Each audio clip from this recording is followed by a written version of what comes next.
ലോകപ്രശസ്തമായ മധുര മീനാക്ഷി ക്ഷേത്രത്തിലെ ദേവി വിഗ്രഹം ഒന്ന് ശ്രദ്ധിച്ചു നോക്കിയാൽ ഒരു പ്രത്യേകത കാണാം. ദേവിയുടെ വലതുതോളിൽ ഇരിക്കുന്ന ഒരു പച്ചത്തത്ത.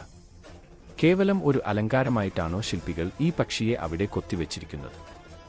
ഒരിക്കലുമല്ല. ഇതിന് പിന്നിൽ ഭക്തരെ വിസ്മയിപ്പിക്കുന്ന മനോഹരമായ ഒരു കാരണമുണ്ട്.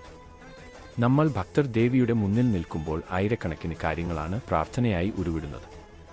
ഒരുപക്ഷേ തിരക്കിനിടയിൽ തന്റെ പ്രാർത്ഥന ദേവി കേൾക്കുമോ എന്ന് ആകുലപ്പെടുന്നവർ ഉണ്ടാകാം.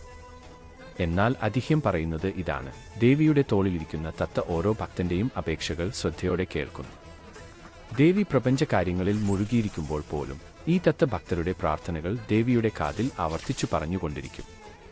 ഒരു ഭക്തന്റെയും വിളി കേൾക്കാതെ പോകരുത് എന്ന് ഉറപ്പുവരുത്തുന്ന കരുണയുള്ള ഒരു മധ്യസ്ഥനാണ് ഈ പക്ഷി. മാത്രമല്ല, ഈ തത്ത അറിവിന്റെയും വിദ്യയുടെയും പ്രതീകമാണ്.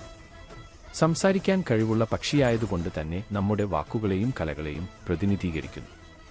മധുരയിൽ മീനാക്ഷി ദേവിയെ ആരാധിക്കുന്നത് രാജമാതംഗി എന്ന ഭാവത്തിലാണ്. ലളിതാ സഹസ്രനാമത്തിൽ പറയുന്ന മന്ത്രിണി എന്ന ശക്തിയാണിത്. ഈ ദേവി സംഗീതം, സാഹിത്യം, പ്രസംഗം തുടങ്ങിയ 64 കലകളുടെയും അധിപതിയാണ്. ദേവിയുടെ കയ്യിലിരിക്കുന്ന തത്ത കേവലം ഒരു പക്ഷിയല്ല, അത് ഈ 64 കലകളുടെയും പരിപൂർണതയെ സൂചിപ്പിക്കുന്നു. അതുകൊണ്ടാണ് കലകളിൽ പ്രാവീണ്യം നേടാൻ ആഗ്രഹിക്കുന്നവർ രാജമാതംഗി ഭാവത്തിലുള്ള മീനാക്ഷിയെ വന്ദിക്കുന്നത്. മധുര ക്ഷേത്രത്തിൽ കിളി മണ്ഡപം എന്നൊരു ഭാഗം തന്നെയുണ്ട്. പണ്ട് അവിടെ ധാരാളം തത്തകളെ വളർത്തിയിരുന്നു. ഭക്തർ വിളിക്കുന്ന മീനാക്ഷി എന്ന വിളി കേട്ട് ഈ തത്തകളും അത് ഏറ്റുവിളിക്കുമായിരുന്നു.